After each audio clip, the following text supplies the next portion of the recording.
I am also committed to my self.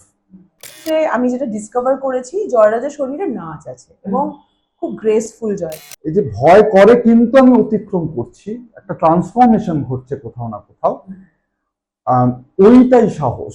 কারণ এখন তো খুব বিচ্ছিন্ন হয়ে যাচ্ছি আমরা, মানে আমরা কালেকটিভ লিভিং এর মধ্যে থাকছি না।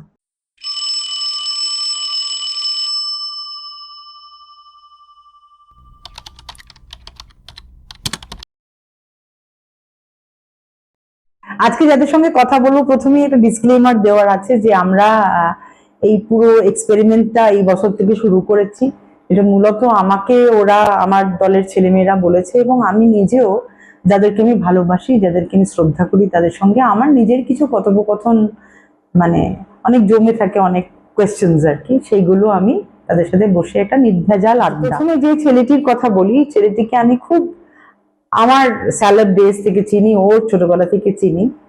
থিয়েটার মহলে একটা বেশ রই রই কাণ্ড হয়েছিল, যে একটা অসম্ভব সুন্দর দেখতে ছেলে, প্রচন্ড ফর্সা বা লম্বা চুল, সে নাকি লাল একটা কাপড় থেকে ঝুলছে স্টেজে।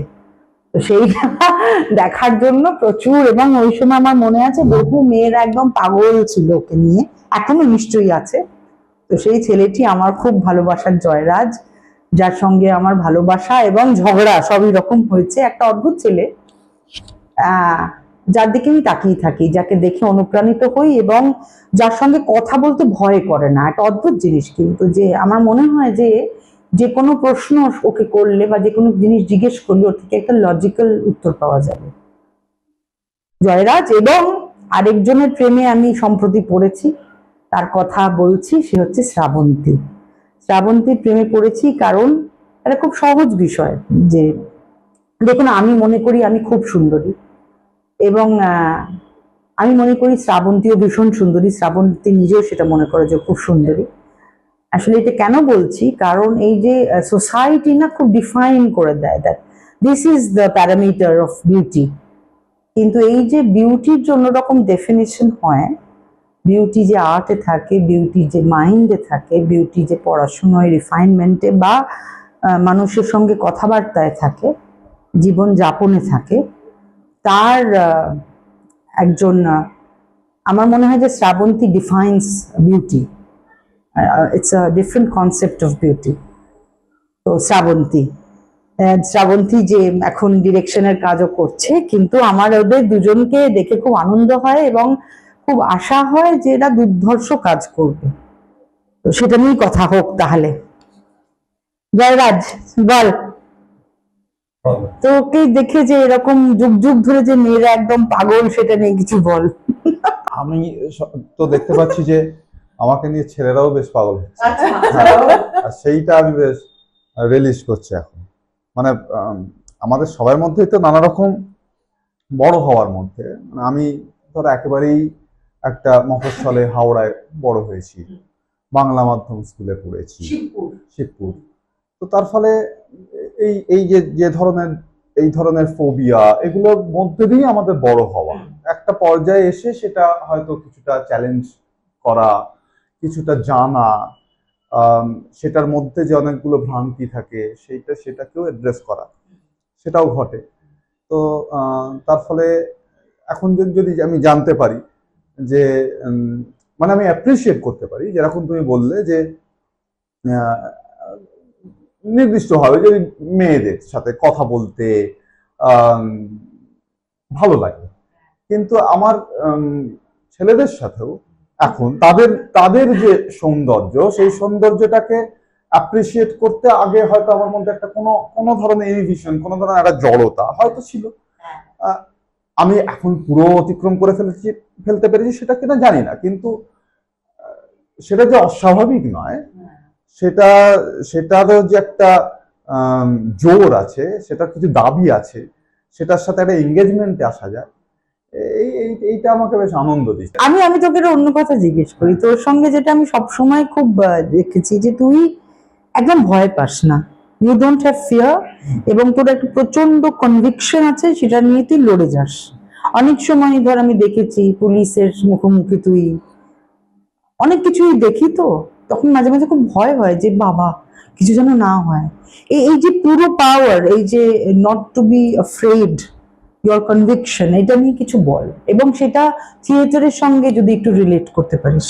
সত্যজিৎ রায়ের ওই ছবিটাতে আসে না, জয় বাবা ফেলুকাতে আসে না, যে আদত কথাটা অ্যাকচুয়ালি কিন্তু মজা করে বলেন, কিন্তু এর মধ্যে মুখ দিয়ে বলান, জটায়ুর মুখ দিয়ে, যারে মোষের সাহসের তো একটা উত্থান পতন আছে। মানে জমের মুখেও 17.5 ইঞ্চি কি বাগচির বাইসেপ নাকি, এ যেখানে দাঁড় করে দিলে একই জায়গায় থাকে তা নয়। মানে ওই সাহসের কোনো মূল্যই নেই যে সাহস সব জায়গায় সাহসী। হ্যাঁ, ভয় করে, কিন্তু ভয়টাকে কোনো একটা স্তরে গিয়ে অতিক্রম করতে হয়। এই যে ভয় করে কিন্তু আমি অতিক্রম করছি, একটা ট্রান্সফরমেশন ঘটছে কোথাও না কোথাও, ওইটাই সাহস। নইলে সাহসের কোনো মানেই নেই। মানে ধরো আমরা যে থিয়েটার করছি, নাচ করছি, আমরা বলি ইন্সপায়ার করলো, তার ইন্সপিরেশনে তো কোনো মানেই থাকবে না, যে আমার ইন্সপিরেশন লাগবেই বা কেন তাহলে। একদম না, আমার ভয় আছে, কিন্তু আমি সেই ভয়টাকে আমরা সমবেতভাবে কালেকটিভলি কোথাও অতিক্রম করার চেষ্টা করছি। মানে এই যে আমি যখন বলছি যে তুমি যখন বলছো যে এই তুই সাহসী, এটা তোমার সাহসটাও আমার মধ্যে কোথাও তো সঞ্চারিত হচ্ছে। তুমি যে আমাকে অ্যাপ্রিসিয়েট করছো, আমাকে কিন্তু বাবুয়াদি বলেছে যে আমি সাহসী। সো আমি লেট ডাউন করতে পারি না বাবুয়াদিকে একটা সিচুয়েশনে। মানে আমি যদি সেরকম একটা সিচুয়েশন আসে যেখানে আমার সাহস প্রয়োজনীয়, রিকোয়ার্ড, কিন্তু আমি সেখানে সাহসী হয়ে উঠতে পারলাম না, আমি ভয় পেয়ে গেলাম, সেটা শুধু আমার নিজের কাছে খর্ব হওয়া বা আমার দলে যারা কাজ করছে বা শ্রাবন্তীর সাথে করা তা তো নয়। আমি তো তোমাকেও কিঞ্চিত লেট ডাউন করলাম, কারণ তুমি তো মনে করেছিলে ওই সিচুয়েশনটাতে আর কেউ না ওই জয়স্ত করে তাহলে তো ও থাকবে, কিন্তু আমি থাকতে পারলাম না যদি হয়। সুতরাং ওটা শুধু আমার একক সাহস সম্ভবত নয়, মানে ওই সাহসটার মধ্যে তোমার সাহস আছে, বিশ্বাস আছে, বা ধরো এই যে এক্ষুনি তুমি বলছিলে যে এই যে আমাদের উল্টো দিকে যে টেবিলটা পাতা রয়েছে সেখানে ওটা কেয়া অজিতেশের ব্যবহার করা টেবিল, এই যে তুমি সেই টেবিলটা এখানে এই একটা মর্যাদায় এখানে তুমি রেখেছো, মানে ওদের সাহসটাও আছে। একদম তাই না? একদম। আমি তো অজিতেশ বাবুকে আমি তো পারফর্ম করতে দেখিনি, হ্যাঁ, দুজনের একজনকেও দেখিনি, গল্প শুনেছি প্রচুর। হ্যাঁ, কিন্তু তাতে কি, কিন্তু থেকে যাওয়া মানে তো ওটাই, তাদের যে সাহসটা সেটা কোথাও না কোথাও আমাদের মধ্যে থেকে গেছে, আছে। তো এরকমই বোধ হয় মানে সাহস, ওটা আমার একক আমি ভীষণ ব্রেভ হয়ে জন্মে যাওয়া যুদ্ধ এরকম নয়। খুব ভালো কথা বললি। আমার কিন্তু অনেক ভয়ের সময় মনে হয়েছে যে এটা জয়রাজ কিন্তু এটা করেছিল, এটা ওকে, সো এই যে এরকম মনে হয়েছে কিন্তু সেটা। আচ্ছা, এবারে শ্রাবন্তীর কাছে যাই, তুই থিয়েটারের কথাটা আবার ফিরে আসবো তোর কাছে। তাহলে তোর কথা একটু বল, তোর ছোটবেলা, তোর নাচ, তোর কথা একটু বল। আমি তো একদম ছোটবেলায় চিলড্রেন লিটল থিয়েটার সিএলটি, ওখানে আমার মা ভর্তি করে দেয়। ওখানে নাচ গান আঁকা নাটক যা যা হতো আমি পরপর সব করতাম। আর এটা আমার বলতে খুব ভালো লাগে। সিএলটিতে আমি প্রথম পারফরমেন্স করেছি ওই রামলীলা বা রামায়ণে, সেখানে আমি বাঁদর হয়েছি। তোর সাথে আমার মিল আছে। আমার প্রথম পারফরমেন্স জানিস তো, গাধা দুজন, এই ক্রিসমাস মাসের গাধার ব্যাক সাইডটা, মানে যার ল্যাজ থাকতো। আমি বাঁদর হয়েছিলাম, আমারও লেজ ছিল একটা। আর তারপরে ওই সিএলটিতে আমি যখন প্রথম ওডিসি সোলো করি, আমার প্রথম ওডিসি সোলো আমি ওই সিএলটিতেই করেছিলাম, এবং শিব সেজে, মানে শিবতাণ্ডব করেছিলাম একদম। হ্যাঁ, হনুমান থেকে শিবতাণ্ডব। তো এই, এবং তার মাঝখানে আমি উদয়নে উদয় শঙ্কর স্টাইল নিয়ে বহু বছর, মানে ওখানে আমি বড় হয়েছি উদয়নে বলা যায়। তারপরে তো ওডিসি স্কলারশিপ পাওয়া ইত্যাদি। তার মাঝখানে আমি বেশ কয়েক বছর চারবাকে মুকুদির গাইডেন্সে আমি নাটক করতাম। ওখানে মূলত আমি যে নাটকটা করেছিলাম কান্দে কেন বেহুলা সুন্দরী, এবং আমি ওই ছোটবেলায় আমি নান্দিকার ফেস্টিভ্যালে করেছি। তো ওইটা, এবং আমার মনে আছে যে ওই খবরের কাগজে তখন ওই ব্ল্যাক এন্ড হোয়াইট ছবি, এবং ওই কি ডটেড ছবিগুলো হতো তখন, এত পলিশড হতো না। তো ওইটা এখনো মানে রয়েছে আমার কাছে। আর তারপরে তো আমার বহু বছর নাচের জার্নি।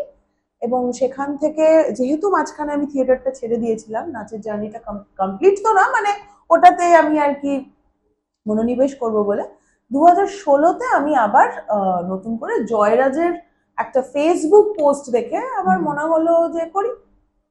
তো তারপরে ওর সাথে যোগাযোগ করে ওর সাথে ওই 2016 থেকে আমার কাজ করে, এবং ওই এখনো চলছে। কিন্তু শুরু হয়েছিল কোন নাটক দিয়ে? ওই তিতুমির? না, শুরু হয়েছিল যে নাটকটা দিয়ে, সেই নাটকটার কোনো নাম রাখেনি জয়রাজ। সেই নাটকটা জেমস জয়েসের তার স্ত্রী নোরাকে লেখা কতগুলো ইরোটিক চিঠি, সেই চিঠিগুলোর ওপর এবং আমরা একটা ইন্টারফেস তৈরি করতে চাইছিলাম, ইবসেনের ডলস হাউসের নোরা আর জেমস জয়েসের নোরা, তাদের মধ্যে কোনো সংলাপ হতে পারে কিনা, মানে একটা হচ্ছে যে তোমার নোরার যেটা এক্সিট করে লাস্ট সিকোয়েন্সে, সেটাকেই তো একটা ফেমিনিস্ট এক্সিট হিসেবে ধরা হয়, মানে থিয়েটারে প্রথম একটা পদক্ষেপ বা এ করলো, মানে ডিপার্চার ধরা হয় যে ওইটা ইবসেন প্রথম নিয়ে এলেন স্টেজে। আর আরেকটা দিক থেকে হচ্ছে যে এইটাকে মানে ইরোটিক এখন বলা হচ্ছে, কিন্তু ওটাকে অনেকদিন পর্যন্ত জয়েসের ওই চিঠিগুলো, মানে জয়েস এবং নোরার মধ্যে যে চিঠি আদান প্রদান হয়েছে, সেগুলোকে দ্য মোস্ট ভালগার লেটার্স বলে, অবসিন লেটার্স বলে দীর্ঘদিন ওটাকে কনসিডার করা হয়েছে। তা এবারে সেইটাও তো এক ধরনের, কি বলবো, এক ধরনের লিবার্টির একটা এক্সারসাইজ, ওটাও একটা লিবার্টির এক্সারসাইজ, আর এইদিকে একটা ফেমিনিস্ট লিবার্টির এক্সারসাইজ। এই যে দুই নোরা, তো তাদের মধ্যে এই যে লিবার্টির এক্সারসাইজের মধ্যে কোনো ইন্টারফেস আছে কিনা, সেই রকম একটা বিষয় নিয়ে আমরা একটা ছোট কাজ তৈরি করেছিলাম। হ্যাঁ, একটাই শো হয়েছিল জ্ঞান মঞ্চে, 20 মিনিটের ছিল নাটকটা। হ্যাঁ, তো ওটা মানে ওই মোস্ট অবসিন, তো তার ফলে এখানে অডিয়েন্সেরও কিছু রিপারকেশন হয় যে এটা অ্যাকচুয়ালি খুবই অবসিন। মানে অ্যাকচুয়ালি নাটকটার মধ্যে কিন্তু মানে আমি বলছি যে আমরা সবাই প্রত্যেকে পোশাক পরেছিলাম, কিন্তু ভার্বালি এবং সোসাইটিকে এমন নেকেড করে দেখানো হয়েছে যেটা বেশিরভাগ অডিয়েন্স নিতে পারেনি। এবং আমি মনে করি যে ওই কাজটা থিয়েটারের ক্ষেত্রে ওটা অনেকটা এগিয়ে থাকা কাজ, তার কারণ ওটা এমন ভাবে জয়রাজ ডিজাইন করেছিল, আসলে সবাই লুকিয়ে লুকিয়ে পর্নোগ্রাফি দেখতে স্বাচ্ছন্দ্য, কিন্তু ওটা ভার্বালি এমন একটা জায়গায় ও দাঁড় করিয়ে দিয়েছিল যে আমি কিছু দেখছি না স্টেজে, কিন্তু গোটাটা আমি দেখতে পাচ্ছি, মানে মাথায়, মগজে, মননে নিজেকে দেখতে পাচ্ছি, নিজের প্রতিচ্ছবিটা আমি আয়নায় দেখতে পাচ্ছি, আমি সমাজে কোন জায়গায় দাঁড়িয়ে একজন মহিলাকে শোষণ করি। এবং এটা আমার মনে হয়েছিল ভ্যাজাইনা মনোলগস এর ক্ষেত্রে। ধর এই ভ্যাজাইনা মনোলগস নিজে মনে মনে পড়া, আর খুব আমি ওনাকে মিট করেছি ইভেন্টসলারকে, জানিস তো, সুইডেনে গিয়ে ওনার সাথে। ওকে অসাধারণ লোক, একজন মনে হয় এগিয়ে থাকা মানুষ আর কি। তো যখন জোরে পড়ছি, যখন কেউ শুনছে, তখন একটা রিয়াকশন আর নিজের মনে পড়ার মধ্যে দেয়ার ইজ আ ডিফারেন্স। অদ্ভুত, কিন্তু অদ্ভুত, কিন্তু এটা করা উচিত আমার মনে হয়। আমি তো বলি ওকে, হ্যাঁ কর না। হ্যাঁ, বেশি লোক হবে না, কিন্তু কিছু লোক হবে, আর একটু হবে অন্যান্য জায়গায় করা যেতে পারে। তো ওইটা যখন আমি করি, তার আগে তো আমি তো এখানে নাচ করেছি, ওখানে নাচ করছি, মানে স্টেজে গিয়ে নিয়েছে তো কোনো ব্যাপার না। ওই পারফরমেন্সটার প্রথমত ওয়ার্কশপটা আমাকে অনেকগুলো প্রশ্নের সামনে দাঁড় করায়, সেটা আমার কাছে আমার জীবনের টার্নিং পয়েন্ট আমি বলবো। আর ওই যে স্টেজে আমি ওই পারফরমেন্সটা করতে উঠবো, ওই ভয়, ওই টেনশন, ওটা আমি কোনোদিন তার আগে ফিল করিনি। এবং ওই নিজেকে ওয়ার্থ ওয়াইল ভাবাটাও, তাই না? হ্যাঁ, এবং আমি জয়রাজকে তখন জিজ্ঞেস করেছিলাম, আচ্ছা তোমার ভয় করে স্টেজে উঠতে? বলে যে হ্যাঁ করে। বললাম তো কি করে তুমি সাহস জোগাড় করো? মানে বলছো ভয় পেতে পেতেই সাহস জোগাড় করি, ভয় পেতে পেতেই হবে। খুব অদ্ভুত উত্তর, কিন্তু কিছু করারও ছিল না। কিন্তু আমি ওই ভয়টা আমার এখনো, আমার কারণ ওই সাবজেক্টের ওপরে ওইভাবে আমি কখনো তো কাজ করিনি, মানে আমাদের প্রত্যেকের কাছে নতুন, যারা দেখছেন তাদের কাছেও ওরকম একটা সাবজেক্টে কি করে অ্যাড্রেস করা যেতে পারে। তো ওইটাই, মানে ওইটা আমাকে তারপরে না আমার মনে হয়েছিল যে আমি এই ছেলেটির সাথে কাজ করতে চাই, ও আমার সাথে কাজ করতে চাইনি। ওকে আমাকে কনভিন্স করতে হয়েছিল। 2016 জুলাই মাসে কাজটা হয়েছিল, ওকে আমি কনভিন্স করতে পেরেছিলাম। 2017 পেরিয়ে গেল, 2018-তে গিয়ে। আর এখন তুই একটু ডিরেকশন দিচ্ছিস। মার্চ মাসে গিয়ে আমি কনভিন্স করতে পেরেছি। তাও কিভাবে কনভিন্স করেছি, একটা নাটক লিখে ফেলেছিলাম, যুদ্ধবিরোধী একটা নাটক। এবড়ো খেবড়ো যা হোক তা হোক, লোকজন ডেকে ঠেকে দাঁড় করিয়ে দিয়েছে যে ঠিক আছে কাজ করবে না মানে নাটক করে দেখিয়ে তারপরে বলবো আমার সাথে কাজ করতে হবে। প্রথম শো দেখেনি না, দেখেছিল আমি জানি না, একটা ছোট ঝামেলা হয়ে গিয়েছিল শোয়ের দিন। তারপরে ফেব্রুয়ারি মাসে শোটা দেখে আমাকে 5 দিন পরে ফোন করে বলে যে শ্রাবন্তী, আমার কাছে আমরা একটা নাটক করেছিলাম, তো আমি ভাবছি আরেকবার করব সবাইকে নিয়ে। তো বললাম যে হ্যাঁ ঠিক আছে, আমার সঙ্গে যারা করেছে তারা করবে। আমি বলেছি আমার সঙ্গে যারা করেছে। তো এইভাবে আর কি জয়রাজকে কনভিন্স করতে হয়েছে। মানে আমি জয়রাজের সঙ্গে কাজ করাটা আমি মনে করি আমি অর্জন করেছি। ও আমাকে বেছে নেয়নি, আমি ওর কাছে দাঁড়িয়ে থেকেছি। মানে আমাকে সত্যি বলছি, তার জন্য আমাকে প্রচুর কাঠখড় পোড়াতে হয়েছে ওকে কনভিন্স করা। এবার আমার সম্পর্কে তোকে আমার দলের ছেলেমেয়েরা এটাই বলবে, কমপ্লেন্টই করবে যে বাবুয়াদির সামনে আগে একটু করে দেখাতে হবে, তারপরে আমি ওকে দেখছি দাঁড়া। সেটাও তো দেখতে হবে যে আমি যে জিনিসটাকে ধর ভালোবাসি তাকে তুমি একদিনের জন্য ভালোবাসতে এসেছো নাকি সারা জীবনের জন্য ভালোবাসতে। হ্যাঁ একদমই তাই। না ও বিশাল পরখ, মানে কতদিন, প্রায় মানে দেড় বছরেরও বেশি। আচ্ছা এবারে আমাকে তুই বল যে ফ্র্যাঙ্কেনস্টাইনের অভিজ্ঞতা, ওই ডিরেকশন। এমনিতে আমার এই সময় ফ্র্যাঙ্কেনস্টাইন করার একটা মানে আমি যেভাবে ক্রিচারকে দেখাতে চেয়েছি, জেনারেলি মানে দানব বা মনস্টারকে আমরা ভীষণ ম্যাসকিউলিন দেখাতে চাই। তো আমার জয়রাজের ক্ষেত্রে আমি যেটা ডিসকভার করেছি, জয়রাজের শরীরে নাচ আছে এবং খুব গ্রেসফুল জয়রাজ। ও ওরকম করে টরে ডাম্বেল নিয়ে, হ্যাঁ, এবং ও ভীষণ মাদারলি, মানে যেটা আমি নই। আমার মধ্যে কিছু ম্যাসকিউলিন সাইড রয়েছে, জয়রাজের মধ্যে অ্যাকচুয়ালি খুব ইন্টারেস্টিং কিছু ফেমিনাইন কোয়ালিটি রয়েছে, যেটা ওকে অবজার্ভ করলে বোঝা যায়। এই জন্য অভিনেতার কিন্তু এটা থাকা উচিত। হ্যাঁ, এবং এই যে মানে আমি বলছি যে অনেক ছেলেরাই রান্না করে, কিন্তু কিভাবে রান্না করে ও সেটা দেখার মতন। মানে সেটাও একটা নিজের আপন মনে খুন্তি নাড়িয়েই যায়, কোমোড পরিষ্কার করে, এগুলো যেটা আমার মনে হয়েছে যে আমরা যেভাবে ক্রিচারকে আমরা দেখতে মানে চাই। এটা আমি বুঝলাম না, রান্না করি বললো খুন্তি নাড়িয়েই যায়, কোমোড পরিষ্কার করে, না ও দুটোই করে। আমার মনে হয় ও খুব মনোনিবেশ করে করে একদম, মানে ও 3 ঘন্টা ধরে আমাদের যে স্পেসটা, ক্যান্টিন স্পেসটা, ও এরকম পা দিয়ে বসে না, ও এরম করে ধুলো পরিষ্কার করে। অ্যাকচুয়ালি আমি পিছন থেকে দেখি যে এটা পেইন্টিং এর মতন করছে। তো সেখান থেকে যে যখন আমি লিখছি বা অ্যাডাপ্ট করছি, তখন আমার মনে হয়েছে যে ক্রিচারকে ম্যাসকুলিন আমি দেখাতে চাই না। ক্রিচার সমাজের বাইরে এসে তার মতন করে বড় হচ্ছে, ফলে ম্যাসকিউলিন বডি ল্যাঙ্গুয়েজ আর ফেমিনাইন বডি ল্যাঙ্গুয়েজ এইটা তো সমাজ চাপিয়ে দেয়। ও তো ওর মতন করে নিজের শরীরের যে ভাষা সেটাকে ক্রিচার অ্যাডাপ্ট করছে। থ্যাঙ্কফুলি এখন কিছু কিছু মানুষ এটাকে অ্যাড্রেস করে ভাঙার চেষ্টা করছে। থ্যাঙ্কফুলি, মানে আমার ছোটবেলায় তো এটা মানে প্রায় ছিলই না, এভরিথিং ওয়াজ জেন্ডার ডিফাইন্ড আর কি। হ্যাঁ, সেটা আমরা করতাম বলে আমরা কয়েকদিন উইয়ার্ড ছিলাম, আমরা উইয়ার্ড ক্যাটাগরিতে পড়তাম।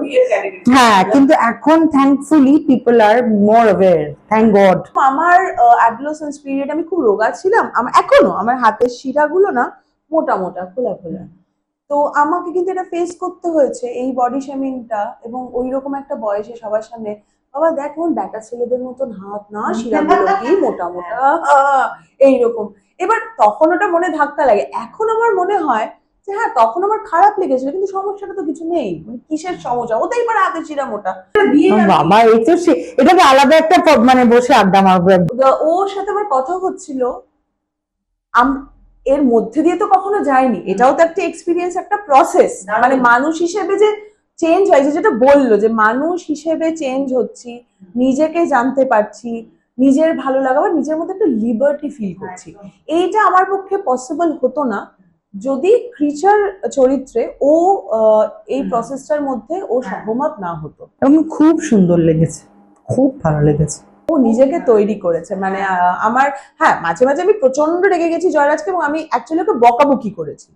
মানে সেটা কিরকম, ও খুব দেরিতে স্ক্রিপ্ট মুখস্থ করে, মানে করে কিন্তু টাইম লাগে। আর আমি, ওর আর আমার গতির মধ্যে একটা পার্থক্য আছে, ওর হচ্ছে 100 বছরে 1 বছর, এটা আমার সাথে তো খুব মিল, ওই জন্য আমি ডাকাচ্ছি অর্ঘকে দেখে। আর আমি হচ্ছে খুব ফাস্ট। আমি হচ্ছে রিহার্সালে আমাকে আনবি তুই, আমি অন্তত 10টা রিহার্সাল গল্প করে পালাবো। প্রচুর সময় ওর জীবনে, আর আমার ক্ষেত্রে হচ্ছে ফার্স্ট এটা এরকম, এই আজকে আমি এইটা করব, কালকে এরম। হ্যাঁ, এবং ওর সঙ্গে আমার টাইম আগে ম্যাচ একদম করতো না, সেটাতে আমি প্রচন্ড রেগে যেতাম। কিন্তু এখন আমি বুঝতে পারি যে ঠিক আছে, এটা ওর সময় আর আমার সময়, দুটোকে কোথাও আমরা ব্যালেন্স করে এগোবো। আচ্ছা, আমি দুজনকে জিজ্ঞেস করছি যে এই যে প্রচুর ছেলে মেয়ে থিয়েটার করতে আসছে এখন, থিয়েটার করতে বা আর্ট প্র্যাকটিস করছে, তাদের নানান কারণ আসার, কিন্তু তারা তো কিছু একটা খুঁজছে, আসছে। এই পুরো ব্যাপারটা নিয়ে কি মনে হয়? দেখো, একটা খুব সহজ রাস্তা অনেক সময় আমরা ডিফেন্স মেকানিজমে নিয়ে ফেলি। এটা আমি আমার আগের জেনারেশনের ক্ষেত্রেও দেখেছি। সেটা হচ্ছে যে আমাদের সময়টা দারুণ ছিল, এখন আমরা কোনো ক্রমে টিকে রাখতে পেরেছি, এরপরে তার কিছু থাকবে না। আমার ধারণা এটা মানে কয়েক হাজার বছর ধরেই এভাবে জিনিসটা চলছে। এইটা আমার আমি এটার সাথে খুব সহমত নই। নিশ্চিত একটা ডিজেনারেশন হয়েছে। কেন ডিজেনারেশন? কেন? সেটা সার্বিকভাবে হয়েছে, সেটা শুধু থিয়েটারের জন্য আমি বলছি না। আমি বলছি যে সাধারণভাবে, সেটাই আমি বলার চেষ্টা করছিলাম যে ধরো কেউ 30-এর দশকে 40-এর দশকে যখন প্রথম এই যে তিনে তলোয়ারেও যে পিরিয়ডটাকে অ্যাড্রেস করা হয়, সেখানে যখন নাটক যারা করছেন তাদের সামনে একটা স্থির গোল আছে যে তারা দেশকে স্বাধীন করতে চায়। তাদের বক্তব্যগুলো ন্যাশনালিস্ট এতে দাঁড়িয়ে খুব সহজ, একদম পরিষ্কার বক্তব্য। এবারে দেশ যখন স্বাধীন হলো, আর্লি ফেজ অফ আইপিটিএ যে সময়টাতে, সেই সময়টাতে তাদের কাছে কিছু স্পষ্ট ধারণা ছিল যে আমরা দেশকে এইভাবে নিয়ে যেতে চাই, একদম পরিষ্কার ছিল এই ধারণাগুলো। কিন্তু তারপরে ধরো পার্টিকুলারলি যদি বলা হয় যে এই 67 যখন নকশালবাড়ি আন্দোলনের হলো, এবং তারপরে যখন তার একটা ফেলিওর, এবং 75-এ আমাদের এখানে এমার্জেন্সি হওয়া, এই যে এইটার পরবর্তীকালে এটা ইজ অনেক বেশি কমপ্লেক্স গোটা জিনিসটা। তার উপরে আমরা যখন বড় হচ্ছি তখন সোভিয়েত পড়ে গেল, এবং আমাদের আগের জেনারেশন তার জন্য যে ধাক্কা, তার যে একটা কালেকটিভ ডিপ্রেশন, হ্যাঁ, সেইটা কিন্তু রবীন্দ্রনাথ দেখেননি। রবীন্দ্রনাথ 41 সালে যখন মারা যাবে, তার নিশ্চয়ই তার নানা রকম ঝঞ্ঝাট ছিল, কিন্তু ঠিক সেটা এইটা নয়। কিন্তু এখনকার ছেলেমেয়েরা যেটা দেখছে সেটা তো আমার মনে হয় তাদের জন্য আরো বেশি ডিপ্রেসিং এন্ড কমপ্লেক্স। আমি সেটাই বলার চেষ্টা করছি যে অনেক বেশি কমপ্লেক্স, এবং সেটা অনেক বেশি কালেকটিভ ডিপ্রেশনের জায়গায় সে পৌঁছেছে। যেটা শুধু একটা ব্যক্তি মানুষ উচ্চ মার্গে দাঁড়িয়ে অ্যানালিসিস করতে পারলে, এবং সেটা এমন নয়, গোটা জিনিসটার মধ্যে তার সামনে কেউ নেই। মানে আমি বলছি যে আমার বাবার জেনারেশনে দাঁড়িয়ে ধরো, হয়তো আমি জানি না, হয়তো নেতাজি সুভাষচন্দ্র বসু আছেন। আমার জেনারেশনে দাঁড়িয়ে আমি যদি বলি যে নেতাজি সুভাষচন্দ্র বসু আছেন, তাহলে 5টা আমার জেনারেশন লোক কিন্তু খ্যাক করে কিছুটা হেসেও ফেলতে পারে, এটা রিয়ালিটি। কিন্তু আমাকে তো ডেইলি ফাংশনাল থাকার জন্য কোথাও না কোথাও নিজের জন্য নিজের কতগুলো ইন্সপিরেশন খুঁজে বের করতে হচ্ছে। না, আমি এটা সরি তোকে ইন্টারাপ্ট করছি পুরো কথাটা শেষ করার আগে। সেটা হচ্ছে যে তোর কি মনে হয় যে আর্ট বা থিয়েটারের দায়বদ্ধতা আছে ওইটাকে অ্যাড্রেস করার? আমি বলছি যে দায়বদ্ধতা আছে বলতে কোনো একটা পলিটিক্যাল দায়বদ্ধতা আছে এরকম আমি কথা বলছি না, সেটা করতেই হবে এরকম কথা বলছি না। এটা নিয়ে খুব চমৎকার উত্তর ছিল যে ওই ঘটক এবং সত্যজিৎ এদের মধ্যে যখন তুমুল হচ্ছে যে ঋত্বিক হচ্ছেন পলিটিক্যাল, আর সত্যজিৎ রায় অতটা পলিটিক্যাল, প্রোগ্রেসিভ কিন্তু অত র্যাডিক্যাল পলিটিক্যাল নয়। ঋত্বিক হচ্ছেন কমিটেড। তখন সত্যজিতের ক্ষেত্রে অ্যান্সার ছিল I am also committed to myself. কে বলে দেবে? মানে কমিটমেন্ট বলতে তুমি কেন ঠিক করে দিচ্ছ এইটাকে কমিটমেন্ট আমি বলবো। আমি সেটাই বলার চেষ্টা করছি যে আজকেও ধরো আমাদের একটা প্রবণতায় রয়েছে যে আমাদের পর্যন্ত একরকম তো হয়েছে, তার তলে আর নেই। কিন্তু আমি বলছি যে অনমিত্র খান বলে একটি ছেলে, বিডন আশিসদার ছেলে, আমাদের ফেস্টিভ্যালে করেওছে ওরা। বিডন স্ট্রিটের কি চমৎকার ডিজাইন করে। মানে আমি বলছি যে আমি তো কিছুটা জেলাস যে কি করে পেরে যায়, যে কই মানে আমি তো ওর থেকে একটু বেশি সময় কাটিয়েছি, আমার তো অভিজ্ঞতার ভান্ডার ওর থেকে কিছুটা বেশি, আমি তো পারলাম না, আমি তো ওইখানে এসে পৌঁছলাম না, ওই ডিজাইনের ওই স্কিলটা তো আমি তো রপ্ত করতে পারিনি। আমি একটা সময় ওদের ওখানে ওয়ার্কশপ করি, যে সেই ওয়ার্কশপে ও পার্টিসিপেট করেছে, কিন্তু আমি দেখতে পাচ্ছি যে ও একটা জিনিস ডিজাইন করছে যেটা আমি ডিজাইন করলে আমার মনে হচ্ছে যে আমি অতটা ভালো ডিজাইন করতে পারতাম না, ওইটা আমি ঠিক ওইভাবে করে উঠতে পারতাম না, আমি ওইভাবে ভাবতে পারতাম না, আমি ওইভাবে অ্যানালাইজ করতে পারতাম না। সেটা পেরেছে, এবং সে একা একা পেরেছে এমনও তো নয়, সে তো আরো 10 জন 15 জন ওর জেনারেশনের ছেলে, ওর থেকে ছোট, মানে ওই ছোট ওর থেকে যারা ছোট তাদেরকে ইন্সপায়ার করতে পেরেছে। এই এক্স্যাক্টলি এটা আমার আগের দিন দেবাশিসের সাথে এই সেশন হচ্ছিল। আমি দেবাশিসকে বললাম যে তুই এরকম পর স্ক্রিপ্ট কি করে লিখছিস বলতো, মানে আমিও ভেবে রেখেছি কিছু কিছু, কিন্তু যে টাপাটাপ কি করে লিখ, বলছি যে বাবুদি আমি এটা অনেকদিন আগে থেকে জাস্ট মানে যে প্রচুর পড়াশোনা করেছি এবং লিখতে থেকেছি যে আমি এই কাজগুলো কোনোদিন করব, যেটাকে এখন সবাই ম্যানিফেস্টেশন ইত্যাদি ইত্যাদি বলছে আর কি। মানে ও একটা প্ল্যান করেছে যে this are the things that he wants to work on. তা প্রচন্ড হিংসে হয় যে মানে পুরো একদম মানে বলছে আমি এই মুহূর্তে তোমাকে ফোন খুলে দেখাতে পারি বলে 300 না 400টা আমার টপিক আছে যেগুলো নিয়ে আমি দারুণ থিয়েটার করতে পারি। বাপরে বাপ, কি পরিমাণ তৈয়ারি, যাকে মানে ক্লাসিক্যাল সিঙ্গার যেটা বলে না, তৈয়ারি। হিংসে হয় আর খুব আরাম লাগে, দুটোই হয়। কিন্তু সুতরাং আমি ওইটা ভাবতে রাজি নই, বা ওই ভাবনার সাথে সহমত নই, যে এটা শুধুই হতাশার সময়, কিছুই হচ্ছে না, আমাদের পরে যে জেনারেশন তারা তো তাদের কোনো কমিটমেন্ট নেই, তারা তো কোনো, আমি মানতে রাজি নই। নিশ্চয়ই আছে, নইলে কেন করছে? নিশ্চয়ই আছে। তোর কি মনে হয় বল, তুই তোর মেয়ের কথা বলে বল একটুখানি, তুই কি চাস যে ও থিয়েটার করবে বা কি করবে, কেন করবে? আমার ওইগুলো কিচ্ছু চাওয়া নেই ওর থেকে। আমার যেটা চাওয়া আছে সেটা হচ্ছে যে ও মানুষকে সম্মান করতে শিখে যাবে। তার কারণ এখন তো খুব বিচ্ছিন্ন হয়ে যাচ্ছি আমরা, মানে আমরা কালেকটিভ লিভিং এর মধ্যে থাকছি না, আমরা খুব আলাদা আলাদা একলা একলা হয়ে যাচ্ছি, তার ফলে ভীষণ সেলফ সেন্টার্ড হয়ে যাচ্ছি। মানে আমারটুকু হলেই হয়ে যাবে, আমার খাবারটুকু, আমার মেকআপটুকু, আমার জামাটুকু, আমার বইটুকু আমি তো পেয়ে গেলাম, বাকি আমার 4টে বাড়ি পরে বা আমার ক্লাসের পিছনে কর্নারে লেফটে যে মেয়েটা বসে সে সেদিনকে টিফিন আনলো কি আনলো না এটা আমার দেখে লাভ নেই, এইটা যেন কখনো না হয়।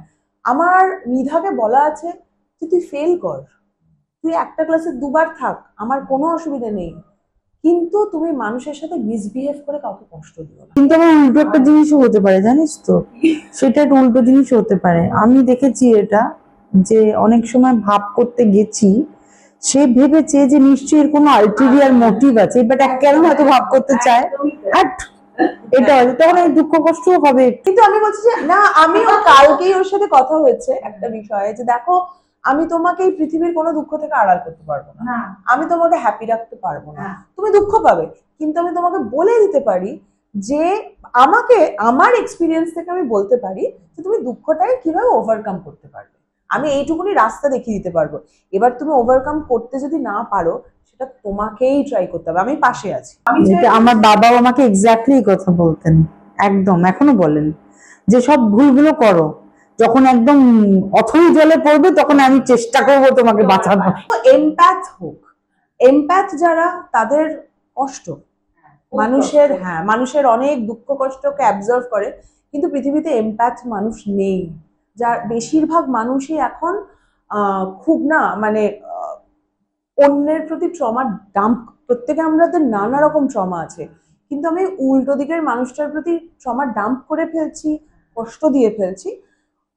আমার মনে হয় যদি ও একজন এমপ্যাথ হওয়ার চেষ্টা করে, মানুষের মতন মানুষ হওয়ার চেষ্টা করে, অন্যকে সম্মান দেওয়ার চেষ্টা করে, তাহলে ও থিয়েটার করুক না করুক, যেই কাজটাই করুক না কেন, অন্তত ওর সঙ্গে অনেক মানুষ থাকবে। আমারও এটা প্রচন্ড অসুবিধে, জানিস তো, অসুবিধে হয় মানে আমি আমার ছাত্রছাত্রী বা এদের সাথে বা বন্ধু বান্ধবদের সাথে মাঝে মধ্যে এতটা জড়িয়ে পড়ি যে আমি বুঝতে পারি যে এটা আমার বাঁচার অসুবিধা হয়ে যাচ্ছে, মানে আই শুড নট, মানে মানে আমার দরকার নেই ওকে নিয়ে ভাবার, কিন্তু তখন ওরা আমাকে বকাবকি করে ঠিকঠাক করে। বাট কতটা মানে একটা দল চালানোর ক্ষেত্রে বা অনেকের সঙ্গে কাজ করার ক্ষেত্রে কতটা সেলফ প্রিজার্ভেশন করা উচিত এবং কতটা অন্যকে নিয়ে ভাবা উচিত, এইটা একটা খুব ইম্পর্টেন্ট প্রশ্ন। এটা বলতো। দুটো ফোর্স, তার একটা সংঘর্ষ আছে, একটা এঙ্গেজমেন্ট আছে, সেইখান থেকে একটা হয়তো তৃতীয় কোনো সূত্র বেরিয়ে আসে। যে একটা আমার ওই ওই কারণে মানে তুমি ব্রেকড করো তোমরা, ওই একই বিষয় যে আমার এক ধরনের এঙ্গেজমেন্ট লাগবে, অ্যাটাচমেন্ট লাগবে, আবার আমার এক ধরনের এলিয়েনেশন লাগবে। দুটোর একটাতে যদি আমি সম্পূর্ণ হয়ে যাই তাহলে ওটা আসলে সম্পূর্ণতা নয়। আমার আমার একই সাথে দুটো লাগে, আর দুটো একে অপরের কে কমপ্লিমেন্ট করে। মানে আমি এলিয়েনেশন কথাটা, অ্যাটাচমেন্ট যদি শব্দটা না থাকতো তাহলে এলিয়েনেশন বলে শব্দটার কোনো মানেই থাকে না। আর এলিয়েনেশন শব্দটাও যদি না থাকে তাহলে আমি অ্যাটাচমেন্ট শব্দটাতে এসে দাঁড়াতে পারবো না। ওইটার একটা ডায়ালেকটিক্যাল একটা এঙ্গেজমেন্ট আছে যে আমি চলতে থাকবে, সেটা ওটা একটা আদান প্রদান, ওটা একটা টু ওয়ে জার্নির মধ্যেই থাকবে যে আমি কতটা হাত বাড়াবো, সে কতটা হাত ধরবে, এবং সে হাত ধরতেই বাধ্য এমনও তো নয়। হ্যাঁ, যে মানে তখন যদি একা লাগে তখন কি হয়? লাগে একা, লাগে একা। আর আমার এই যে যেটা শ্রাবন্তী বললো, যে আমি বলছি যে এই যে একা লাগা, এই বোধটাও তো অত্যন্ত জরুরি একটা বোধ। আমি যদি একা লাগার বোধটাতে যদি আমাকে কোথাও আমার আমার হৃদয়ে না ছুঁয়ে যায়, তাহলে এই সমবেত হওয়ার যে আনন্দ, যে স্ফূর্তি, আমি সেটাকেই বা কি করে করবো। আমার মনে হয় যে একা আছে আমি তাকে বুঝতে পারবো না যে তার একা থাকার কষ্টটা কোথায়। আমার মনে হয় মানে নিজে কষ্ট পেলেও বোঝা যায় যে আচ্ছা ওর না এই কষ্টটা হচ্ছে, ওর তো তাহলে এরকমই ফিল হচ্ছে। কিন্তু মাঝে মাঝে আবার বোকাও হয়েছে জানিস। কিন্তু দেখো বোকা হওয়ার পরেও না তুমি কত হ্যাপি হও। আমি বলছি যে হ্যাপি আমরা নানা ভাবে হতে পারি, কিন্তু আমি বলছি ঠিক আছে, একটা মানুষকে আমি বুঝতে গেছি, সেই মানুষটা আমার সেই বন্ধুত্ব বা ওই জায়গাটা অ্যাকসেপ্ট করেনি, আমি কষ্ট পেয়েছি, কিন্তু আমি সেই কষ্টটাকে হ্যাপিনেস মানে আচ্ছা ওকে ঠিক আছে কোনো ব্যাপার না, এইটা দিয়ে আমি ওভারকাম করে গেলাম। আমার মনে হয় সেটাতে তার ক্ষতি হলো না, বা আমি আর পাঁচটা মানুষের ক্ষতি করলাম না। মানে আমি বলছি আমার মনে হয় যে আমরা জীবনে মনে করি ভালোবাসা খুঁজি, কিন্তু ভালোবাসাই কি খুঁজি, শান্তি কি খুঁজি না, পিস, মানে পিসটা তো ভীষণ ইম্পর্টেন্ট। মানে ভালোবাসা আছে কিন্তু পিস নেই, বা রেসপেক্টও খুঁজি হয়তো। ওইটাই মানে আলটিমেটলি হ্যাঁ, মানে কোথাও গিয়ে গোটা অ্যাটমসফিয়ারটা যেন পিসফুল হয়, একটু শান্তি থাক। মানে আমরা আসলে আমার মনে হয় যে আমরা আমাদেরকেও সকলে একটা খোপে ঢোকাতে চায়, আর আমরাও অনেক সময় একটা খোপেতে কমফোর্টেবল হয়ে যায় যে এই আমি আসলে সকলে এরকম আমাকে বলছে তাহলে আমি এরকমই। মানে যেমন শ্রাবন্তী বললো যে রান্না করার ক্ষেত্রে আমি রান্না করতে অ্যাকচুয়ালি ভালোবাসি।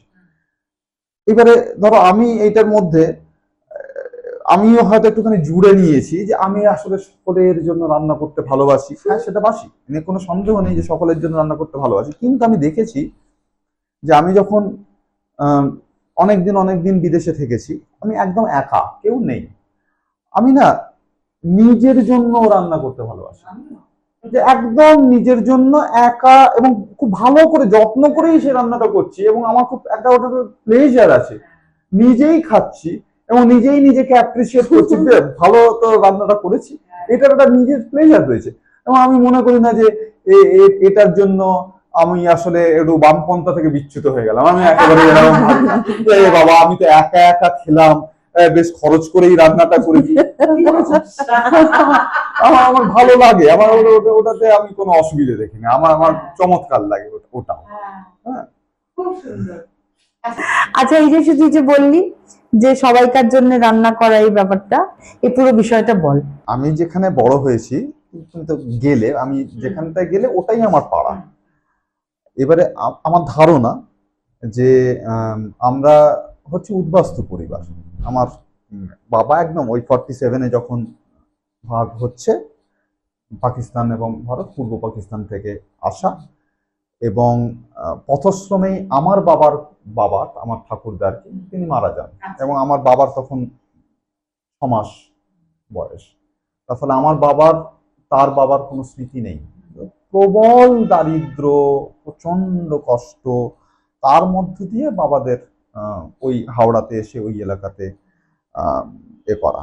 সুতরাং কোথাও আমার মধ্যে নিশ্চয়ই, মানে আমার কালেকটিভ মেমোরিতে, মাসল মেমোরিতে কোথাও ওই আমি যে রিফিউজি, আমি যে উদ্বাস্তু, সেটা কোথাও না কোথাও আছে। বেঘর মানুষের জন্য কোথাও না কোথাও, মানে ওটা যে আমিও তাই, সেটা কোথাও না কোথাও আছে। যখন এই লকডাউন হলো, এবং আমরা যে হাওড়া যেখানটাতে থাকি, সেটা তো হচ্ছে জুট মিল ওয়ার্কার্সের জায়গা। বহুবার গেছি আমি ওখানে। হ্যাঁ, বিভিন্ন কারণে আমার এক বন্ধু থাকতো ওখানে। তুমি তো বললে যে ওই বি কলেজের, বি গার্ডেনের ওই হ্যাঁ ওইখানে, তো ওটা তো জুট মিল এলাকা। তো তারাও তো ওই বিহার বা উত্তরপ্রদেশ থেকে মূলত যে শ্রমিকদের, একটা খুবই কসমোপলিটন একটা হাওড়ার, এটা যদি তুমি দেখো, তো সেখানে এবং তাদেরও ডেমোগ্রাফিটাও অদ্ভুতভাবে বদল ঘটে গেছে। আমাদের ছোটবেলা থেকে যখন বড় হচ্ছে, তখন থেকে এই বদলটা বিরাট ভাবে হতে থাকে, কারণ জুট মিলগুলো একের পর এক বন্ধ হতে থাকে, আর সেখানে হাই রাইজ উঠতে থাকে। তো এই যখন লকডাউন হলো, তার মধ্যে সব থেকে দুর্দশাগ্রস্ত হচ্ছে জুট মিল ওয়ার্কার্সদের যে পরিবারগুলো। জুট মিলগুলো বন্ধ হয়ে গেছে, বস্তির মধ্যে তাদের জন্য কোনো এড নেই, কিচ্ছু নেই। তো আমরা from the very first day আমরা শুরু করলাম একটা লঙ্গরখানা চালাতে। ওই বস্তির মধ্যে আমি শুরু করি। করার পরে খুব স্বাভাবিক যে শুরু তো করলাম, কিন্তু সেটা কন্টিনিউ করবো কি করে, আমরা তো জানি না কতদিন। সুতরাং 4-5 দিন পর থেকেই আমাদের টাকার সংকট হতে শুরু করলো। তখন আমি সমস্ত বন্ধুদের কাছে, আমার লাইক মাইন্ডেড থিয়েটারের যারা বন্ধু বান্ধব, গান বাজনা যারা বন্ধু বান্ধব, তাদের সকলকে আমি বলতে শুরু করলাম যে এরকম একটা পরিস্থিতিতে দাঁড়িয়ে আছি, তুমি কিছু করবে। তাতে অবভিয়াসলি শ্রাবন্তী, আর প্রাইমারিলি শ্রাবন্তী আর অর্ক, আমার খুব ভালো বন্ধু, দারুণ গান করে অর্কর স্ত্রী স্যান্ড্রা, আমরা একটা প্রাইমারি ইনিশিয়েটিভ নিয়ে আমরা কিভাবে একটু টাকা তুলে আনতে পারি এবং এইটা চালাতে পারি। মজার কথা হচ্ছে যে স্যান্ড্রা আমার বন্ধু, ও খুবই ভালো নৃত্যশিল্পী এবং একাডেমিক্সে খুবই নামি লোক। তো স্যান্ড্রা মানে মূলত আমার বন্ধু। মজার কথা হলো, ওই সময় থেকে অর্কর সাথে যে নিয়মিত ইন্টারাকশন শুরু হলো, তাতে এখন হচ্ছে স্যান্ড্রা অর্ক স্ত্রী।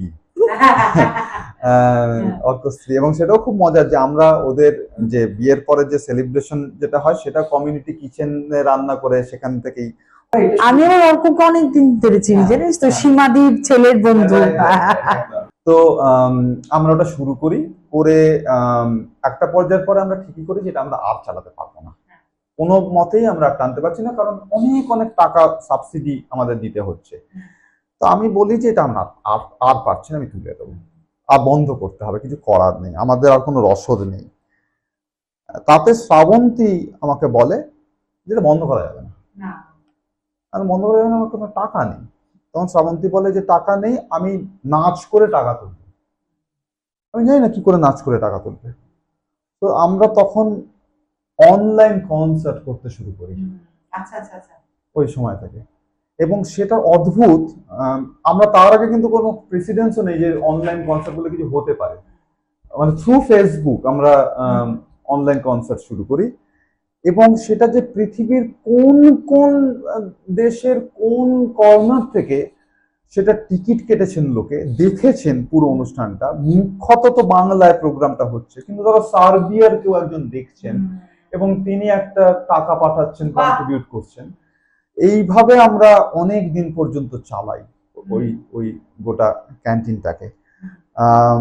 তারপরে তো লকডাউন উঠে যায়, তখন আমরা ঠিক করি আচ্ছা ঠিক আছে, লকডাউন উঠে গেল, এবার আমরা তাহলে এটা বন্ধ করে দেবো। আমরা বহুবার ভেবেছি যেটা বন্ধ করতে হবে, তাহলে কি করে হবে। কিন্তু আমরা আমাদের ওখানে গিয়ে বুঝলাম যেটা, সেটা হচ্ছে যে লকডাউনে র্যাদার অনেক সুবিধে ছিল মানুষের, কিন্তু কারণ নানা জায়গা থেকে এইড আসছিল। লকডাউন বন্ধ হয়ে যাওয়ার পরে ওদের অবস্থাটা আরো অ্যাকিউট। তুই আমাকে ওই গল্পটা বল, ওই যে ওই ভদ্রলোকের গল্প। ওটা হচ্ছে যে আমরা একটা ওই লাইন করে তো কুপন কাটতে হয়, করে পরের দিন সেই কুপনের বিনিময়ে তারা খাবার পায়। এটা তো আমরা দেখছিলাম যে একজন ভদ্রলোক আসছেন, লাইনে আসছেন, একটু দাঁড়াচ্ছেন, আবার চলে যাচ্ছেন। এটা 3-4 দিন ধরে আমরা নোটিস করেছি যে উনি আসছেন, দাঁড়াচ্ছেন, দেখছেন, কিন্তু চলে যাচ্ছেন। আমরা বুঝতে পারছি যে উনি খাবার নিতে আসছেন, কিন্তু খাবার নিতে আসছেন কিন্তু নিয়ে উঠতে পারছেন না।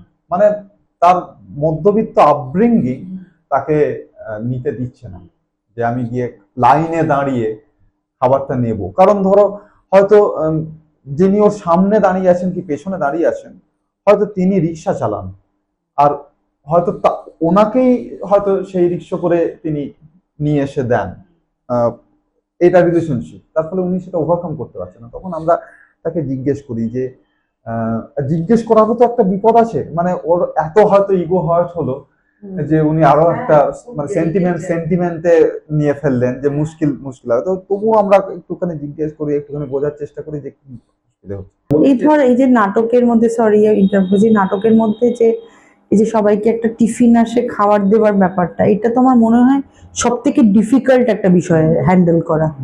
যে একটা ধর রোল এসেছে, সেই রোলটা কাকে কিভাবে দেওয়া হচ্ছে, এটা নিয়ে কিন্তু তাণ্ডব হতে পারে। আমি নান্দিকারে তাণ্ডব হতে দেখেছি আর কি, বুঝতে পেরেছিস তো? আমি আর একটা গল্প বলবো এইটা নিয়ে, সেটা মজার গল্প। সেটা মাথায় একটা না, চোরের গল্প না, আচ্ছা চোরেরটাও বলবো, অনেক গল্প বলবো। এইটা হচ্ছে আমরা ভদ্রলোককে ফাইনালি বললাম যে আপনার খাবার আমরা পৌঁছে দেবো, আপনাকে আসতে হবে না। এইটা করে মানে ওটা আইস ব্রেকিং। ওটা 2-3 দিন আমরা পৌঁছে দিলাম। তারপরে কিন্তু উনি খাবার নিতে শুরু করলেন, এবং উনি শুধু নিতে শুরু করলেন না, উনি আমাদের ভলান্টিয়ার হিসেবে কাজ করতে শুরু করলেন। উনি প্যাকেট করছেন, উনি খাবার দিচ্ছেন, আবার নিজের খাবারটা নিয়ে যাচ্ছেন, এরকম। তারপরে একদিন আবার দেখলেন যে উনি আর আসছেন না, অনেক দিন সেটা পেরিয়ে গেছে। তারপর আমরা ভুলেও গেছি। তারপর লকডাউন উঠে গেছে। তারপরে আমরা তো ক্যান্টিনটা কন্টিনিউ করেছি। হঠাৎ একদিন উনি এলেন, এবং উনি এসে আমাদের একটা চেক লিখে দিলেন যে এই টাকাটা। মানে আমার বলতে গিয়েও এখন একটা কিরকম হচ্ছে যে উনি আসলে ওই সময় যেরকম হয় রাতারাতি চাকরি হারিয়েছিলেন, এবং ওর ওই যা হয় মধ্যবিত্ত আমাদের সকলেই যেরকম অনেকের থাকে না, নানা রকম ইএমআই রয়েছে, সেইগুলো তো আর হয়ে যায়নি। ইএমআই গুলোকে দিতে হচ্ছিল, অতই এতে জলের উনি পড়েছিলেন ওই সময়টাতে। ওই সময়টাতে ক্যান্টিনটা ওকে বাঁচিয়ে দিয়েছে, সাপোর্ট দিয়েছে। উনি ঘুরে যান, উনি ফিরে এসছেন, এসে একটা টাকা আমাদেরকে চেক লিখে দিয়ে গেলেন যে এইটা আমি আবার চাকরি পেয়েছি, আবার আমি এইটা। এটা অসাধারণ, এটা অসাধারণ। আর শ্রাবন্তী যে গল্পটা বলতে হচ্ছে সেটা আরো অসাধারণ। সেটা হচ্ছে যে ওই লঙ্গরখানা যখন চলছে, আমি তো মোটামুটি বস্তিতে লোকজনকে চিনি, তারাও আমাকে চিনে, আমি চিনি, একজনকে আমি চিনতে পারছি না। আর দেখতে পাচ্ছি যে সেই সব থেকে বেশি উৎসাহী, মানে সে বকে দিচ্ছে লোককে, প্রায় পারলে আমাকেও একটু বকে দেয় যে ঠিক করে দাঁড়ান, লাইনে দাঁড়ান, এটা করছে। আমি 2-1জনকে জিজ্ঞেস করলাম যে কেউ চিনতে পারছে না। তা আমি অনেকক্ষণ বাদে একটু সাহস করে জিজ্ঞেস করলাম তাকে যে আপনি কোথায় থাকেন, কি করেন। এরকম আমার অভিজ্ঞতাই নেই। তাকালেন, একটু 2 মুহূর্ত ভাবলেন, ভেবে বললেন চোর হুঁ। मतलब मतलब चोरी करता हूँ। मतलब समझ में नहीं आ रहा। বললো যে আমি মানে মধ্যে কথাটা হচ্ছে চুরি করে, পেটি চুরি, ছোটখাটো চুরি করে এবং ওকে পুলিশ তুলে নেয়। চুরি যখন করে তখন চুরির ওই ছোটখাটো টাকা দিয়ে ওর খাবার জুটে যায়, ওর কেউ নেই, ছোটখাটো খাবার জুটে যায়, মোটামুটি হয়ে যায়। আর যখন পুলিশ ধরে তখন ওকে জেলেতেই খাবার দেয়, সেটাও হয়ে যায়, কোনো অসুবিধা নেই। ও ছিল হাওড়া জেলে।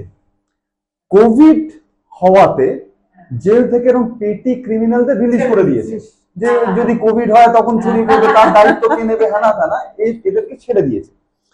কিন্তু এবারে ও যে চুরি করবে, লোকজনেরা তো সব বাড়িতে রয়েছে, আর চারিদিকে পুলিশ রয়েছে, চুরি তো করতে পারছে না, চুরিও করতে পারছে না, জেলেও ওকে রাখছে না। তার ফলে ওর মনে হয়েছে সব থেকে বেস্ট অপশন ওর জন্য হচ্ছে এইখানে গিয়ে ভলেন্টিয়ার সার্ভিস দাও, খাবারটা খাও, কাজ করো। বাবু আমার চরণ দাসের গানটার কথা মনে পড়লো, এক চোর মে রঙ জমায়া জি সচ বল কে। 3 নম্বর গল্পটা আমি বলেন, 3 নম্বর গল্পটা যে তুমি যে গল্পটা বললে ধুন্ধুমার হওয়া, সেইটা এই সদ্য মারাও গেছেন উনি। তোমার নিশ্চয়ই খেয়াল আছে যে চেতনাতে মারিচ সংবাদ নাটকে যিনি বাল্মীকির ভূমিকায় অভিনয় করতেন, মনোরঞ্জন জেঠু, হ্যাঁ, উনি তো হচ্ছেন মানে জেঠু, মানে অরুণ মুখোপাধ্যায় তার থেকেও বয়সে একটু বড়, উনি সব থেকে বয়সে বড়দের মধ্যে পড়েন। ওনাকে যখন আমরা জিজ্ঞেস করতাম যে কি খাবেন, বাকিদের জন্য তো রোল আসবে, আর উনি একটু বয়স হয়েছেন, উনি ওনার রোলটা মানে একাডেমির ক্যান্টিনের রোলটা, খাওয়াটা কি ঠিক হবে না হবে সেইভাবে জিজ্ঞেস করা হতো। এবার জিজ্ঞেস করলে উনিও বলতেন যে আমার জন্য একটু আলু সেদ্ধ, একটু ডিম সেদ্ধ এইসব এনে দেয়। আমি হ্যাঁ আলু সেদ্ধ ডিম সেদ্ধ বলে ওই আলু সেদ্ধ ডিম সেদ্ধটার জন্য এলো, আলু সেদ্ধ ডিম সেদ্ধটা উনি খেলেন, খেয়ে বলেন হ্যাঁ রোলটা দে। জয়রাজা শ্রাবন্তীর সঙ্গে কথা শেষ হবে না, আমি রিকোয়েস্ট করলাম ওর মেয়েকে যদি একটু সুন্দর সেজে গুজিয়ে এসেছে, ও যদি কিছু কথা বলে ওর মাকে নিয়ে। নিতে ভয় পাচ্ছে, চোখ দিয়ে আমাকে শাসাচ্ছে এখন বসে, সেটাও বলবে। এবং ওর শ্রাবন্তী জয়রাজের দলের কিছু ছেলে মেয়ে, তাদের কথা এবার আপনারা শুনুন, তাদের সঙ্গে আমরা ওই আগের সেশনে কথা বলেছি। কিছু মুষ্টিমেয় মানুষ আছে তো যাদেরকে আমি খুব অ্যাডমায়ার করি, যদি আমি মানে হতে চাই, তার মধ্যে আমি শ্রাবন্তীর সামনে আছে বলে বলছি না, সামনে বল না, সামনে বললে ভালো লাগবে। একজন মানুষ, সেই রকমই একজন মানুষ যে আমাকে একটু এগিয়ে যাওয়ার জন্য পুশ করে, এবং সেই পুশটা আমার খুব ভালো লাগে। আমার ভালো লাগে, আমাকে বলে যে মানে সবসময় মুখে বলে না, মানে আমি এটা খুবই মানে এটা জয়রাজ দ্বারাও হয় না যতটা এই মানুষটা আমাকে পুশ করতে পারে, এবং সেটা কিন্তু ও ডিরেক্ট মানে শ্রাবন্তীর সাথে আমি ডিরেক্টর হিসেবে কাজ করেছি না, আমি তার আগেও আমি ওর কাজ দেখেছি, যখন আমি ওর কাজ করার ধরন দেখেছি, যখন ওর পরিশ্রম দেখেছি, যখন তখন থেকে মানে আমি এটা 2019 সাল 2019 সাল সেই সময়টা পাবো। আমি ফিজিক্যালি খুব দুর্বল, মানে এরা যেমন ফুটবল খেলেছে, আমি হচ্ছে অঙ্ক দৌড়, অবজারভেশন টেস্ট, এমনিতে খুব ছটপটে, আমি চিয়ার লিডার হয়ে প্রচুর নেচে দিতে পারবো, যারা খেলছে প্রবল চেঁচিয়ে দেবো, কিন্তু আমি নিজে খুব শারীরিকভাবে আমার মনে হয় আমি দৌড়তে পারতাম না। হ্যাঁ, সেটা যে আমাকে কখনো বলেছে যে অনুষদ দৌড়ো না, সেটা সবসময় হয়নি, কিন্তু ওর যে যাপনটা যেটা আমি দেখেছি, সেটা আমার পুশ করে, আমার প্রবলভাবে পুশ করে। ওর মন, ওর যা চাওয়া, ও যেটা করে, এটা একেবারে সমান, মানে সবটাই সমান। আমরা অনেক সময় কিছু ভাবি যে করতে পারবো পারবো না, এই যে ভেতরে থাকে, ওর মধ্যে এইটা কিন্তু নেই। আমার মানে যতদিন ওকে আমি দেখছি, ছোট থেকেই বলছি কিন্তু কথাটা, এবং ও যেখানে যেটা মানে হয়তো আমি সবসময় বলবো কি বলবো না, আমি ভাববো, জয়রাজ কিন্তু ভাববে না, ডেফিনেটলি ও বলবে সেটা আমি বলি মিসফায়ার করে, মিসফায়ার নয় ঠিক, আমার মনে হয়। এবং ও যেটা করে, ওর না একটা কোনো একটা আদর্শ বা কিছু জন্যে করে। আমার মনে হয় যে আমরা সব কাজ করি অনেক সময়, আচ্ছা এই করবো, ভালো লাগে, ভালোবাসি, তাই বা এটা আমার একটা যাপন, ওর কাছে এটা একটা নেই। আমার যেটা মনে হয়েছে বড় বড় যে ওর কাছে কিন্তু একটা নেই, এবং ও যেটা চেয়েছে আজ অব্দি, আমি যদি যত কঠিন উপর, হ্যাঁ লড়তে হয়েছে, ও কিছু লড়তে হয়নি বা ওকে কিছু লড়তে পেতে হয়নি, নিশ্চয়ই হয়েছে, কিন্তু ও থেমে থাকেনি কখনো। ওর যেটা প্লাস পয়েন্ট, আমার যেটা ছোট্ট থেকে ওকে দেখি, আমার এখনো অব্দি ওকে আমি দেখি এবং আমি খুব ইন্সপায়ার হই। আমার বয়স ওর থেকে অনেকটাই বেশি, মানে যে বোধহয় কাকা কাকা বললে ভালো হয়, বুঝলে একটা ব্যাপার, কিন্তু সেটা হলেও ও এই জায়গাটা ভীষণ রকমের আমাকে না, যে ও যেটা চায় সেটা খুব স্পষ্ট, চাওয়াটাও ভীষণ স্পষ্ট, এবং তার জন্য যেটা করতে হবে সেটাও ভীষণ স্পষ্ট। থিয়েটারটা করি হয়তো অনেক পরে, মানে তার আগে অনেক রকম চর্চা হয়। এটা এই স্পেসে আসার থেকেও মানে তুইও মজা পেয়েছিলাম পিতুমির তৈরি হতো। পিতুমির তৈরি হতো যখন, তখন আমরা 4টে পৌঁছতাম, ওখানে গিয়ে হচ্ছে আমরা গোল পোস্টটা সাজিয়ে ফেলতাম। শুরুতে হতো ফুটবল খেলতাম। ফুটবল খেলা হয়ে যাওয়ার পরে আমরা যেতাম সাঁতার কাটতে। সাঁতার কাটা হয়ে যাওয়ার পরে আমরা লাঠি ঘোরাতাম। জয়রাজদাই শেখাতো আমাদের নানা রকম লাঠি ঘোরানো এবং নানা রকম ডিগবাজি। এখন আমরা ঘরেই ঢুকি, এটা পুরোটাই হচ্ছে ঘরের বাইরের মাঠে। এরপরে আমাদের মাঠে গিয়ে মজা হ্যাঁ, মানে নাটকটাতে ঢুকলাম মানে একদম শেষ বেলায়। আমরা খেলে ধুলে ক্লান্ত হয়ে তারপরে নাটকটাতে ঢুকলাম, কিন্তু ক্লান্তি কোথায় উড়ে গেল, গম গম গম গম করে।